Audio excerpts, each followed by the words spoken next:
শেষ করছে। আমাদের পুজো এখনই নেয় না, পরে আর কি দেবে। আমার বাবা আসে না, আমার বাবাকে ফিরিয়ে দিন। আমাদের বাবাদের খুঁজে দিবে, খুঁজে না দিতে পারলো এটার বিচার করবে।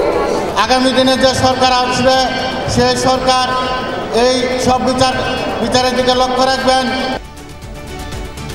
জুলাই শহীদ পরিবারের সম্মানে বিএনপির বিশেষ অনুষ্ঠানে আবেগঘন পরিবেশ। হত্যাকাণ্ডের দ্রুত বিচার এবং শহীদদের রাষ্ট্রীয় স্বীকৃতি নিশ্চিতের তাগিদ খালেদা জিয়ার।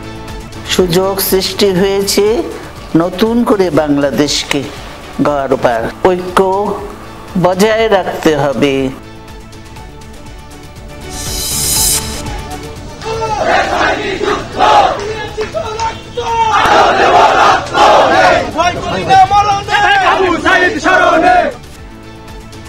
রংপুর থেকে এনসিপির মাসব্যাপী জুলাই পদযাত্রা কর্মসূচি শুরু। আবু সাইদের কবর জিয়ারত, বিচার, সংস্কার এবং সনদ ঘোষণার 3 দফা। আমাদের যেই দাবি ছিল যে বিচার, সংস্কার এবং নতুন সংবিধান, সেই 3টি দাবি আমি আজকে আবু সাইদের কবর থেকে পুনর্ব্যক্ত করছি।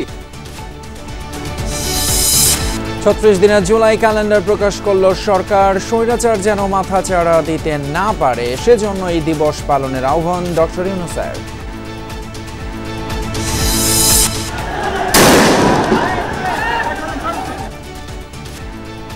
ইতিহাসের বাঁক বদলে দেয় 24 জুলাই। কোটা সংস্কারের দাবি পরিণতি পায় শেখ হাসিনার পতনে। বৈষম্যহীন সমাজ আর গণতন্ত্র পুনঃপ্রতিষ্ঠার অপেক্ষা। 2018 সালের নির্বাচন নিয়ে সাবেক সিইসি নুরুল হুদার স্বীকারোক্তিমূলক জবানবন্দি। সুষ্ঠু ভোট আয়োজনে প্রধান উপদেষ্টা এবং ইসির আন্তরিকতা নিয়ে প্রশ্ন নেই বললেন নাসির উদ্দিন। গণহত্যার মামলায় শেখ হাসিনা সহ 3 জনের বিরুদ্ধে অভিযোগ গঠনের শুনানি প্রসিকিউশনের। সোমবার আসামি পক্ষের বক্তব্য শুনবেন ট্রাইব্যুনাল। এছাড়াও রাতের বাংলাদেশে আরও থাকছে: